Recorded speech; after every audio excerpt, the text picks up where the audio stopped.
And of course, ang atat. Grabe siya, she's into movies talaga nowadays. Left The and woman right. in love. Talaga. In love with the work. Thank you, Lala Flores, for the beautiful makeup.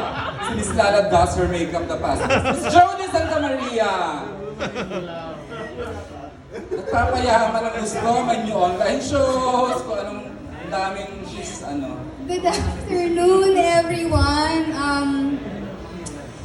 Thank you for being here this afternoon. Sobrang na-appreciate po namin yung presence po ninyo, yung time na nilaan po ninyo ngayong hapon para makasama po kami dito sa aming munting media call. Kahit hindi talaga munting kasi sobrang masasabi ko, 100 napaka-well media attended. people are here today. So Yeah. maraming salamat po sa panahon na ibinigay niyo sa amin ngayong hapon.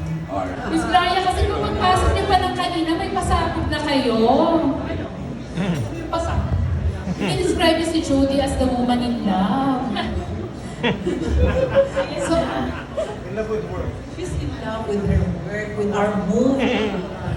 Sige, kasi ang tanong ko, baka may mga untold about the love life of Jody na gusto niyong i-share sa amin. Parang may alam kayo. She will share it.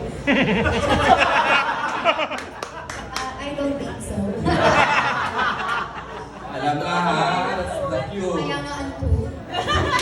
Yung sinasabi ni yung sinasabi ni Tita Glo kanina na about in love. So, wala pang fake news doon. Alam mo, I'm the type of person na kung titignan mo yung social media ko, makikita mo doon, lover of life. Lover of life. I am in love with life in general. And if you're going to ask me about that, I would say na, yun na, tulad ng sabi ko, nasa social media ko yan, I'm a lover of life, so I am in love with life. You Or are. in love, romantically in love ka. Untold pa rin ba yun? Untold pa rin ba Okay! yun?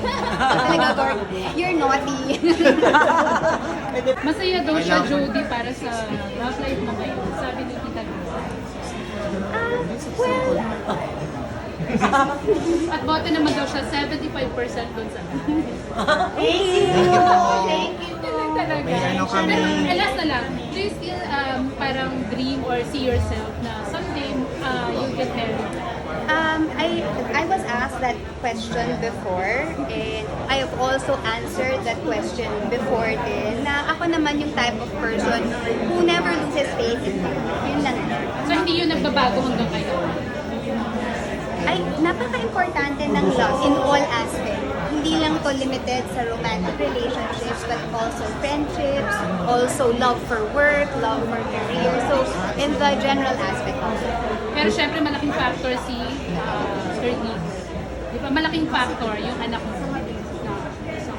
Siyempre naman. Oo, no-brainer yan, Janice. So, natanong mo siya kung sakali na pwede pa, kung sakaling mag-decide ka na to get married again, okay ba siya? That is something that we have not yet talked about. Thank you. Lalo na po, sorry. Sure lang.